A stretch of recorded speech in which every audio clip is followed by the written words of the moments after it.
ভিডিওটা শুরু করার আগে তোমাদেরকে আমি একটা ফটো দেখাচ্ছি, ফটোটা ভালো করে দেখে নাও। এর নাম হচ্ছে দীপ বাক। কি কাজ করে আমার জানা নেই, বাট যাচ্ছে কোথায়? আদিযোগী। হ্যাঁ, ওয়েস্ট বেঙ্গল থেকে আদিযোগী প্রায় ২৫০০ কিলোমিটার। হ্যাঁ, কিভাবে যাচ্ছে? না যাচ্ছে গাড়িতে, না যাচ্ছে সাইকেলে, না যাচ্ছে বাইকে, আর না যাচ্ছে পায়ে হেঁটে। কিভাবে যাচ্ছে? দণ্ডি কেটে কেটে। হ্যাঁ, তোমরা অনেকেই জানো, অনেক সোশ্যাল মিডিয়াতে দেখেছো তোমরা। আর হ্যাঁ, তার সাথে কিন্তু এ ভিডিও বানাচ্ছে সোশ্যাল মিডিয়াতে আর আপলোড করছে। হ্যাঁ, এর আজকে কিছু তথ্য তোমাদেরকে আমি ফাঁস করতে যাচ্ছি। হ্যাঁ, এই ছেলেটা কীরকম বা কীরকম মানসিকতার, এ আমাদের হিন্দু ধর্মের মহাদেব মানে আদিযোগী যেখানে আছে না, আদিযোগী ওই কথাটার মানে হচ্ছে ওখানে মহাদেবের বিশাল মূর্তি আছে ওখানে, তোমরা অবশ্যই জানো অনেকে। এবার সেখানে যাচ্ছে একটা পুণ্য তীর্থ লাভ করা, ওই রকম কিছু একটা করতে যাচ্ছে। যাই হোক, সেটা আমার বড় কথা নয়। এবার ও হিন্দু ধর্মটাকে ছেলে খেলা পেয়েছে। কি করছে? এইবার প্রথমে যখন ও বেড়ায় ওদের পাড়া থেকে বা আমাদের যে ওয়েস্ট বেঙ্গলের রাস্তাঘাটে, ওখানে অনেক মানুষ এই কথাটা শুনে আনন্দিত হয়েছে, গর্বের সাথে হিন্দু মনে করে ওকে কিন্তু অনেক টাকা দিয়েছে, অনেক হেল্প করেছে। এমনকি ওর বন্ধু বান্ধবের মধ্যে জানি না ওকে একটা কেউ গাড়ি দিয়েছে যাতে ও গাড়িতে থাকতে পারে, রাতে অনেক মন্দিরে তো কাটাতে হয়, তো সেই কারণে দিয়েছি। এইবার কথা হচ্ছে ও তো অনেক কিছু ফেম পেয়েছে, পয়সা পেয়েছে, টাকা পেয়েছে, সব কিছু পেয়েছে। এইবার মাঝখানে কি হয়েছে, ও কিন্তু মানে গাঁজা মদ খেতে খেতে কিন্তু ধরা পড়ে গেছে।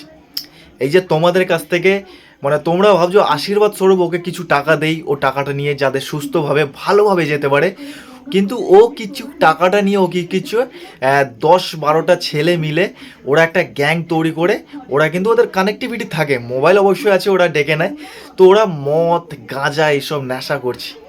ভাই, তুমি যদি সত্যি আদিযোগী যাচ্ছ, খুব ভালো কথা, তো সেইভাবে যাও। আদিযোগীকে মানে মহাকালকে স্মরণ করে মাথায় রেখে সেইভাবে যাও। তুমি একদম তোমার নিঃস্বার্থভাবে তুমি যাবে, কোনো স্বার্থ থাকবে না তোমার পিছনে, না থাকবে ঘর পরিবার, না থাকবে আত্মীয় স্বজন, না থাকবে পাড়া প্রতিবেশী। কিন্তু এ কী করছে?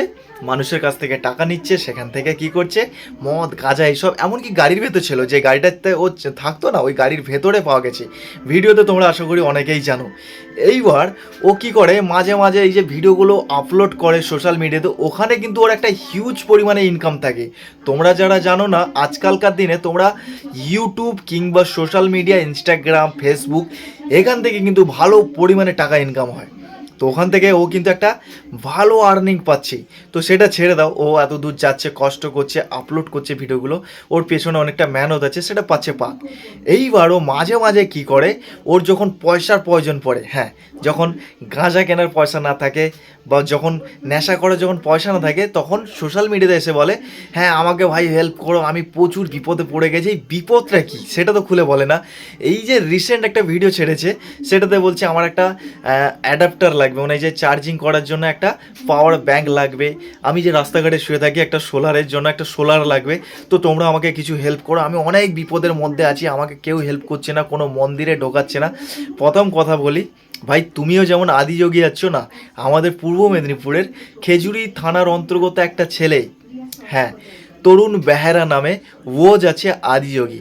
ও কিভাবে যাচ্ছে না যাচ্ছে তোমরা অবশ্যই ভিডিওটা দেখো, তারপরে তোমরা বুঝতে পারবে। ছেলেটা এতটাই মেহনত করছে, এতটা পরিশ্রম করছে, না বললে বিশ্বাস করবে না, মানে সত্যি নিঃস্বার্থভাবে যাচ্ছে ছেলেটা, তরুণ বেহেরা। তো যাই হোক, দাদারা খুব পরিশ্রম করে করে যাচ্ছে। দেখবে তাকে দেখলে বোঝে যে হ্যাঁ এ সত্যিকারে মানে মানে একটা স্মরণে যাচ্ছে, মহাকালকে স্মরণ করে স্মরণে রেখে যাচ্ছে। এইবার তার দেখবে চুল দাড়িগুলো কোনো কাটাকুটি কিছু নেই, চুলগুলো পুরো অন্যরকম হয়ে গেছে, নোংরা নোংরা লাগে। কারণ রাস্তার মধ্যে সারাদিন দণ্ডি যদি কাটে, আমরা সবাই জানি ও একটু নোংরা থাকবে, ডাস্ট জমবে, অনেক কিছু, মানে ক্লিন তো এত করে না কেউ, ঠিক আছে, প্রথম কথা।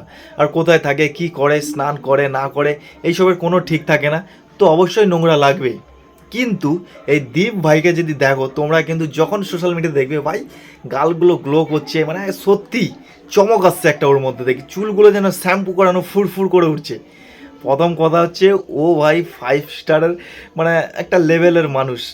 আদিযোগী যাচ্ছে জাস্ট কী কারণে আমার জানা নেই, তবে এ কিন্তু হিন্দুদের মানে ধর্মটাকে নিয়ে ছেলে খেলা পেয়ে গেছে। এইবার এর ভিডিওটা একটা দেখো, এই ভিডিওটা পোস্ট করেছে, তো ভিডিওটা প্রথমে দেখো, তারপরে তোমরা কমেন্ট করে বলো আমি ঠিক বলছি কি আমি ভুল বলছি। ঠিক আছে, চলো প্রথম ভিডিওটা দেখে নাও। এখানে মানুষের অনেক খারাপ ব্যবহার করছে, তো সেই কারণে তোমাদেরকে হাত জোর করে একটা কথা বলতে চাই, হর হর মহাদেব, জয় শ্রী মহাকাল। তো তোমাদের দীপ ভাই অনেক বড় সমস্যায় আছে, তো তোমরা যারা বলো যে দীপ ভাই তোমার পাশে সবসময় আছি, তাদেরকে আজকে দেখতে চাই। তো আমি অনেক বড় সমস্যা আছি, এদিকে কারেন্টের প্রবলেম হচ্ছে অনেক, আর কোনো মন্দিরে ঠিকঠাক ভাবে থাকতে দিচ্ছে না। তো সেই জন্য তোমাদেরকে একটা কথা বলতে চাই, আমার পাওয়ার ব্যাংকটা তো হারিয়ে গেছে, ফোনগুলো যখন হারিয়ে যায় তখন, তো আমাকে একটা পাওয়ার ব্যাংক কিনতে হবে আর একটা সোলার সিস্টেম করতে হবে, যাতে আমার চার্জের কোনো অসুবিধা না হয়। এক এক জায়গায় মন্দিরে থাকতে দেয় না, আর এখানে মানুষের অনেক খারাপ ব্যবহার করছে। তো সেই কারণে তোমাদেরকে হাত জোর করে একটা কথা বলতে চাই, আমার স্ক্যানারটা আছে, প্লিজ তোমরা একটু আমাকে হেল্প করো। আর আমাকে কেউ খারাপ কমেন্ট করো না, আমি হাত জোর করে বলছি, আমি এতদিন কোনোদিন স্ক্যানার দিই নাই, আর স্ক্যানারটা দিতে বাধ্য হচ্ছে, আমি এত বড় বিপদে পড়েছি সেই কারণে। তো তোমরা একটু হেল্প করো আমাকে, তোমাদের কাছে এইটুকুই চাইবো আমি, প্লিজ আমাকে একটু হেল্প করো তোমরা। চলো, এই মালটা কিন্তু পাক্কা চিটিংবাজ ভাই, লিটারেলি ভিডিওতে কিন্তু বলে দিচ্ছে যে পাওয়ার ব্যাংক আছে, পাওয়ার ব্যাংকের ছবি দিয়েছে এবং পাওয়ার ব্যাংকের দামও বলে দিচ্ছে প্রায় 6,000 টাকা, আর এদিকে সোলারের দাম প্রায় 4,000 টাকা। আর আরও বলছে মোবাইল আমার হারিয়ে গেছে, মানুষ যাতে আরও বেশি টাকা দেয় মোবাইলটা কিনতে পারে বা কেউ গিফট করে, এই আশায় ও কিছু একটা বলছে, মানে মানুষের কাছ থেকে হাত চাইছে, মানে সাহায্য চাইছে লিটারেলি। মানে স্ক্যানারও দিয়ে দিয়েছে, বলছে তোমরা আমাকে সাহায্য করো, কোনো মন্দিরে থাকতে দিচ্ছে না, মানুষজন ব্যবহার খারাপ করছে, যে আমি সমস্যার মধ্যে আছি, আমাকে কিছু টাকা ভাই হেল্প করো। লিটারেলি স্ক্যানার দিয়ে ভাই তোমাদের কাছ থেকে স্ক্যাম করছে। এদিকে তরুণ বয়রাকে দেখো, কোনোদিন স্ক্যানার দেয় না, কোনোদিন এরকম হেল্পও চায় না। ওর যাত্রার মধ্যে অনেক গতিবিধির মধ্যে অনেক ধাক্কা, অনেক কিছু ওকে সহ্য করতে হবে, তবুও কিন্তু ও কিন্তু কোনো কিছু না বলে আপন মনে চলে যাচ্ছে। এদিকে দীপ এই ভাই একটু না যেতে যেতে ভাই কি যে বলছে। এদিকে তরুণ বেহরা কিন্তু পৌঁছে গেছে একদম বিশাখাপত্তনম, তামিলনাড়ু এইসব এরিয়াতে পৌঁছে গেছে, ওর অনেক পরে গিয়েছে। আর সত্যি মানে সত্যি একদম রিয়েলি পার্সন বলতে পারো তরুণ বেহরাকে। তোমরা ওই দাদার চ্যানেলটা সাবস্ক্রাইব করতে পারো। আর হ্যাঁ, এই দ্বীপ যে বলে মহাকাল লাভার, এটা কিন্তু কিন্তু সত্যিকারের একদম ফেক। ও কবে যাবে ঠিক নেই ভাই, প্রচুর ফালতুমি আরম্ভ করেছে, তোমরা 1 টাকাও দেবে না, লিটারেলি তোমাদের সাথে স্ক্যাম হচ্ছে, এটা ভেবে না।